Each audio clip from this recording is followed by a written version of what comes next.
Okay guys, in this video we're going to be talking about the 5 evidence-based foods that can keep you cancer free. Whether you are someone who has just been diagnosed with cancer, recovering from cancer, you're on chemotherapy, or you have a high risk of developing cancer, you definitely do not want to miss out any of these 5 foods that can keep you cancer free.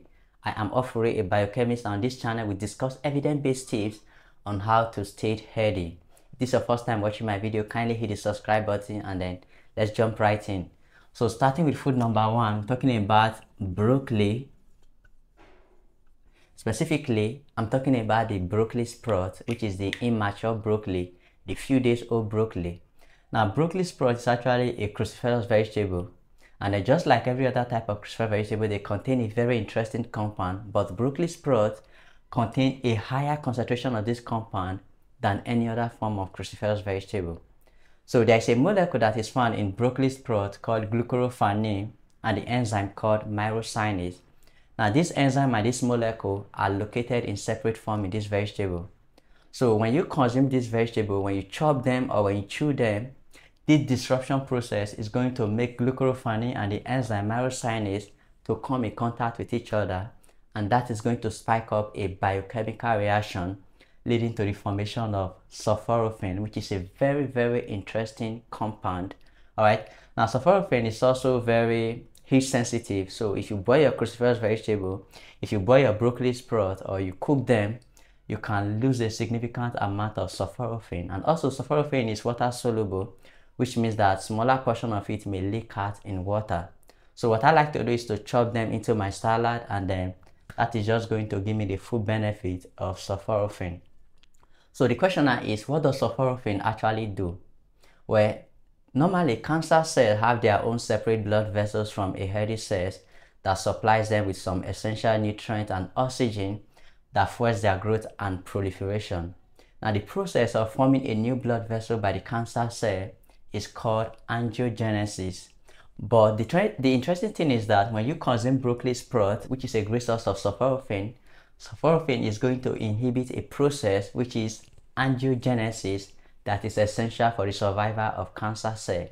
So by doing this, that is going to kill off those cancer cells because they are not going to be able to get oxygen and nutrients to fuel their growth and proliferation. And the sulforaphane also does one interesting thing. It triggers a process called apoptosis.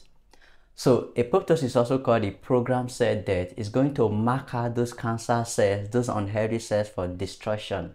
So in one interesting study, sulforaphane reduces the size and the number of breast cancer cells by up to a 70%. So if you've not been consuming sulforaphane before, if you've not been consuming broccoli sprout before, you definitely should start adding it to your diet. Alright, number 2 is turmeric. Now turmeric, not just one study, but tons of research have shown that turmeric is a very potent anti-cancer food. Now the major bio ingredient in turmeric is curcumin. Now it actually works in similar way to sulforaphane in terms of their anti-cancer effect because it inhibits angiogenesis, the formation of new blood vessels by cancer cells, and also it triggers apoptosis. But the other interesting thing about curcumin is that it sensitizes cancer cells to chemotherapy. So when you are on chemotherapy, because chemotherapy actually targets both healthy cells and cancer cells, but when you are consuming curcumin, which are found in turmeric, that is going to help sensitize cancer cells to chemotherapy. And the other interesting thing about this compound is that it reduces the side effect of chemotherapy. But I must say that curcumin is not very much bioavailable. But the good thing is that you can actually increase the bioavailability of this compound by pairing it with black pepper. That is going to increase the bioavailability of curcumin. So I encourage you to start consuming it and add it to your diet. Alright, number 3 is garlic. Now garlic also possesses several numerous benefits and then anti-cancer properties, antibacterial, antimicrobial, and then many other interesting benefits. That's because of its sulfur containing compound, which is called allicin. Alright, so this allicin is very anti-cancer that you can get from by consuming garlic. Something as simple as just consuming 1 to 2 cloves of garlic a day can really have a huge impact on your overall health. Now the number 4 food, which is very anti-cancer, that I would recommend you need to start taking. It is very much available to everyone, and then this food is tomatoes.